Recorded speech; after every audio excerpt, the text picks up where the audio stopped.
Sir, जिस तरह से पंजाब के एक पूर्व आईजी हैं, उनके साथ साइबर ठगी का मामला हुआ, उसमें तो अब जो खुलासे हो रहे हैं, उनमें तो ऐसा लग रहा है कि महाराष्ट्र साइबर क्राइम का एक नया हब बन गया है क्योंकि तार वहां तक जुड़े हुए हैं।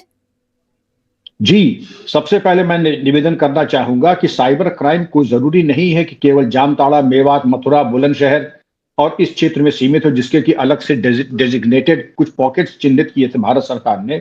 और वहां पर हमारे जो होम मिनिस्ट्री ने, भारत सरकार की गृह मंत्रालय ने डेडिकेटेड सेल्स भी स्थापित किए हैं, उस पर तो हम चर्चा करेंगे ही।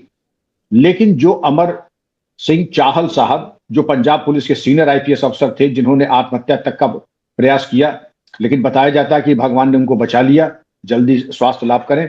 लेकिन 8 करोड़ से ऊपर की ठगी उनके साथ हुई है। वो बहुत दिलचस्प तरीका था कि कैसे उनको डीबीएस बैंक के एक एजेंट बन करके किसी ने वर्गलाया और कहा कि आप निवेश करें। मैंने भी निवेश किया है, और ये ऐसा नहीं है, मेरे साथ भी कुछ लोग आए कि साहब मैंने निवेश किया है, मुझे बड़ा लाभ हुआ है, आप भी इसको एक बार ट्राई कर लें। और ये जो लड़का है, मैं रियल लाइफ बता रहा हूं, पहले अमर सिंह चाहल साहब की ट्रेजेडी समझ लें कि आपके टेलीग्राम से लेकर के व्हाट्सएप और व्हाट्सएप लेकर टेलीग्राम, फर्जी डैशबोर्ड, उन्होंने जो निवेश किया, निवेश करने के बाद उन्होंने कहा कि आपका मुनाफा देखिए, दिन दूनी रात चौगुनी बढ़ती जा रही है। तो आदमी जैसे बिल्कुल एक तरीके से पागल हो जाए वो मुनाफा देख करके कि 50 लाख का 5 करोड़ हो गया, 6 करोड़ हो गया, अब उनका थोड़ा सा और लगाइए। उनका हमको कुछ निकालना है, अब निकालना, तो उन्होंने कहा कुछ सर्विस चार्जेस दीजिए और कुछ हमारी एक फीस है, consultation fees, service charges, consultation fees, और जो income tax deducted at source है वो हमको काटना है। तो उसके बाद उनका कि तो आप खुद इसी में से काट लीजिए। उनका हम खुद नहीं काटेंगे, इसका अलग से एंट्री होती है, वो हम आपको वापस कर देंगे। तो किसी न किसी बहाने पैसा देते गए और ये समझते गए कि हम सुनहरे कल की ओर बढ़ रहे हैं, और ये पैसा लगाते चले गए। और जब मालूम ये पड़ा कि चूना लंबा पड़ गया है, तो अमर सिंह चाहल साहब ने फिर वो खुदकशी की कोशिश की। भगवान न करे ये दुर्दिन किसी को देखना पड़े। लगभग ऐसे ही मेरे साथ एक बार एक साहब ने कहा कि साहब मैंने बहुत मुनाफा कमाया, मैंने दुनिया बहुत देखी है, मैं 10,000 रुपए लगा देता हूं और मैं देखता हूं। उनका नहीं साहब 10,000 नहीं, आप 10 लाख लगेगा। एक तो मेरे पास 10 लाख रुपए नहीं है, मैं 10,000 देखता हूं ट्रायल रन, क्योंकि 10,000 रुपए चलिए अगर मान भी लें कि डूब जाता है तो चलिए कोई ऐसी बड़ी चपत नहीं लगेगी, हालांकि नुकसान तो नुकसान ही है। तो मैंने 10,000 रुपए लगाया। अब इस पे देखिए अमर सिंह चाहल और हमारे केस में कितनी समानता है। वो 10,000 हो गए 25,000, 50,000, 1 लाख। तो उनका अंकल जी, वो लड़की, अंकल जी इसमें आप ऐसा करें 1 लाख लगा दें, तो ये अब तक आपने तब लगाया होता तब तक कितने हो गए होते। अब भी कुछ नहीं बिगड़ा है, मार्केट चढ़ती चली जा रही है, आप और लगा दीजिए। उनका मैं 1 पैसा ना लगाऊंगा, पहले जो तुमने 10,000 के बनाए उसका पूरा मुनाफा मेरे अकाउंट में डाल दो। उनका ठीक है अंकल जी, आपका पैसा है, हम डाल देंगे। और उसके बाद 1 दिन हुआ, 2 दिन, हमने कहा बेटा आपने कहा था कि मुनाफा डाल देंगे, आप तो कह रहे थे कि 55,000 का मुनाफा है, आपने मुनाफा डाला नहीं। कि अंकल वो कुछ ग्लिच हो गया था और नेट की प्रॉब्लम आ गई थी, नेट इंटरनेट डाउन हो गया था हमारा। हमने कहा 3 दिन से तुम्हारा इंटरनेट डाउन है, तो मुनाफे कैसे शो कर रही हो। खैर उसने आगे बताया, जब 1 हफ्ता बीत गया, मुनाफा मेरे अकाउंट में नहीं आया, तब जो बीच में जो साहब थे, मैंने बोला कहा कि श्रीमान जी मैं जानता था कि ये मामला आप बीच में न पड़ते तो मैं चवन्नी न लगाता। अब चवन्नी लगाइए, उनसे कहिए मूलधन और जो बैंक का इंटरेस्ट कृपा करके वो हमारे अकाउंट पे डाल दें, वरना उनका क्या होगा आप ही पता लगा लीजिए। खैर हमारे पैसे तो आ गए, लेकिन हजारों लोगों के पैसे इसी तरह डूब गए। मुनाफा दिखा दिखा करके, मुनाफा तो छोड़ दीजिए, मूलधन भी चला गया। लेकिन मुझे संतोष है कि मेरा मूलधन वापस आ गया। लेकिन मैं लोगों से आगाह यही करूंगा कि आप सोशल मीडिया पे और ये जो टेलीग्राम के ऊपर, व्हाट्सएप के ऊपर, जो आपको बिल्कुल सावन के अंधे को सब हरा हरा दिखाई पड़ता है कि अब मुनाफा 1 लाख के 25 लाख होंगे, 50 लाख होगा, फिर आपको हम फ्री टिकट देंगे मालदीव्स और दुबई और सिंगापुर घूमने का, और फ्री टिकट का देखिए ये हमने टिकट भी कटवा दिया है।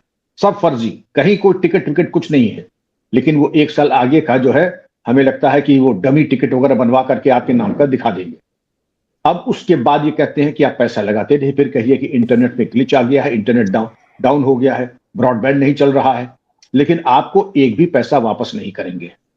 देखिए इसमें 4-5 तरीके के फ्रॉड होते हैं। अगर मैं आपको बताऊं कितने तरह के फ्रॉड होते हैं, एक तो यह है कि बहुत तेज मुनाफा, दूसरा लोन एप्स, बहुत लोगों को लोन लेना पड़ता है, बच्चों को, छोटे कारोबारियों को, तो ओन जो ये आपका लोन एप्स होता है उसके जरिए आपके डिटेल लेकर के, या तो आपको चाइनीज एप्स ये होते हैं उसमें आपको दे करके ऐसा इंटरेस्ट लगाएंगे कि आपका मूलधन वगैरह चला जाएगा। और गलती से अगर आपने फोन में परमिशन दे दी अपनी गैलरी की, कॉन्टैक्ट डिटेल्स की, जो लोग दे देते हैं विश्वास में, वो परमिशन जिस दिन दी तो वो आपके बारे में एक एआई जनरेटेड अश्लील वीडियो बना कर देंगे, हम आपके सारे कॉन्टैक्ट्स को भेज देंगे, आपके पति या पत्नी को भेज देंगे, बच्चों को भेज देंगे। तो आदमी थर्रा जाता है। और तब भी याद कीजिए कुछ सुसाइड्स 3 साल पहले इसको लेकर दक्षिण भारत में हुई थी। पिग बुचरिंग ये एक दूसरा फ्रॉड है। पिग बुचरिंग क्या होती है कि आपको रिलेशनशिप में फंसाने की कोशिश करेंगे शादी ब्याह के लिए या जॉब के लिए, और उसकी आड़ में आपसे पैसे लेने शुरू कर देंगे, लेकिन ना कोई पार्टनर है, ना कोई रिलेशनशिप है, और ना कोई जॉब है। फैंटम हैकिंग, कि आपको हैकिंग करने के लिए बता देंगे हम एजेंसी से आपके बैंक से बोल रहे हैं और आपके बैंक से बोल रहे हैं आपका ये जो है अकाउंट के बारे में हम केवाईसी अपडेट करेंगे, तो जरा बताइए आपका आधार नंबर क्या, उस ये फोटो दिखाइए अपनी, या फिर अपना पैन नंबर भी दीजिए, अपना एड्रेस वेरीफाई कीजिए, और ये जहां हुआ अकाउंट साफ। ये होता है phantom hacking. Online betting and gambling, ये ऑनलाइन बेटिंग गैम्बलिंग भी होती है। कितने परिवार तबाह हो गए। आपने जब ज्वाइन किया तो आपसे एंट्री फीस ली 1000 रुपए। एंट्री फीस में जब आप खेलेंगे तो पहले 15 दिन आपको जितवाएंगे, और जब आपको नशा होने लगेगा जीतने का तो आपको एक तरीके से फिर वही कहेंगे कि आपका पैसा जो है अभी हमें थोड़ा सर्विस चार्जेस दीजिए, कुछ हमें टैक्स डिडक्शन एट सोर्स, कुछ इनकम टैक्स काटना, ये दीजिए, हम आपका दे कर सकते हैं। एक लड़का, ये रियल लाइफ में बता रहा हूं, एक लड़का बहुत बड़े कॉलेज का पढ़ा हुआ है, जब 25 लाख रुपए हार गया तो रोने लगा। उनका भैया आप घबराइए नहीं, वहां भी लड़की बोल रही थी अपनी मम्मी से बात कराइए, तो उसने मां से बात कराया। उनका आंटी ये आप बिल्कुल आश्वस्त रहिए, मैं आपकी बेटी की तरह हूं, आपका पाई पाई अदा हो जाएगा। बातें इनकी सुन लीजिए, चिकनी चुपड़ी, बिल्कुल शहद में डूबी हुई बातें। और उसको अंजुजन का कि आंटी आप दे दीजिए, मेरी जिम्मेदारी है कि आज आप इतनी फीस जमा कर दीजिए 75,000 रुपए, कल मेरी गारंटी है कि आपको पूरा। तो वो महिला थोड़ी समझदार थी, उन्होंने पूछा कि बेटा आप अपना नाम, पता और अपना कोई तो आइडेंटिटी बता दीजिए जिससे कि हम समझ जाए कि आप असली हैं नकली हैं। फोन कट गया और आज तक दोबारा कांटेक्ट नहीं, आज तक दोबारा। लेकिन आपने विश्वास तो देखें इन लोगों का। लेकिन कुछ हमारी भी गलतियां हैं। अननोन लोगों से हम बिजनेस टिप्स क्यों लेते हैं, हम स्टॉक मार्केट की परामर्श क्यों लेते हैं, और अगर जो कहते हैं कि तथाकथित निशुल्क टेलीग्राम पर और व्हाट्सएप पे राय दे रहे हैं, अगर इतने ही काबिल होते तो तुम अपना ही हो जाते, तुम ये धंधा क्यों करते। मोटी बात यह है कि अगर इतने आप कुशल और इतने प्रतिभाशाली हैं तो आप खुद पैसा कमाइए, आप दूसरों का पैसा लेके क्यों कर रहे हैं।